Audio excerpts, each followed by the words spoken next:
Bulletin का बाकायदा आगाज करेंगे अहम खबर से। इस वक्त दुनिया भर की नजरें इस्लामाबाद पर लगी हैं, जहां अमरीका ईरान मुज़ाकरात मुतवक्के हैं। दूसरी जानिब जंगबंदी का वक्त ख़त्म होने में महज चंद घंटे बाकी हैं, जिसके बायस खत्ते में बेचैनी बढ़ गई है।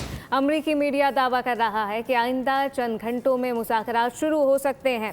अहम डेवलपमेंट है, ईरानी पार्लियामेंट के स्पीकर मोहम्मद बाक़िर कालिबाफ ने वाज़ेह मौक़िफ़ इख्तियार किया है कि धमकियों और दबाव के माहौल में मुज़ाकरात मुमकिन नहीं और ईरान अपने असूली मौके से पीछे नहीं हटेगा। ओवरऑल सूरत हाल क्या है, क्या कुछ होने वाला है, फहद चौधरी हमें ज्वाइन कर चुके हैं, तफसीलात उनसे जानते हैं। फहद आगाह कीजिएगा।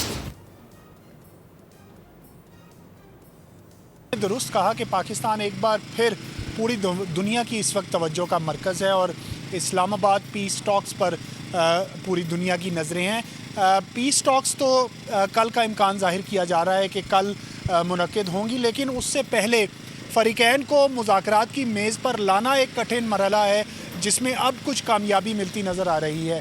सिफारती ज़राए का कहना है कि ईरान की जानिब से गुज़िश्ता रोज़ इनकार के बाद पाकिस्तान ने अपनी सिफारती कोशिशें तेज़ की और दोस्त ममालिक चीन और मिस्र की मदद से ईरान को कायल करने में ज़राए का दावा है कि कामयाबी हासिल कर।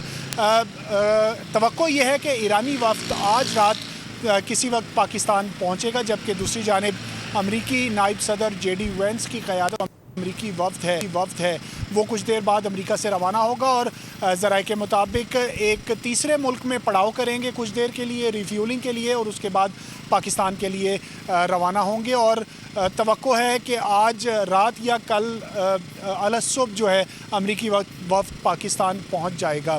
सिक्योरिटी के गैर मामूली इंतजाम किए गए हैं। इस्लामाबाद अमन मुज़ाकरात की तैयारियां भी मुकम्मल हैं, सिफारती तैयारियां हो या सिक्योरिटी अरेंजमेंट्स हो। पाकिस्तान और इस्लामाबाद आपसे मज़ीद भी अपडेट्स लेते रहेंगे। फहद चौधरी अपडेट कर रहे थे, आपका बहुत शुक्रिया। सब्सक्राइब करें और बेल दबाएं ताकि कोई खबर रह न जाए।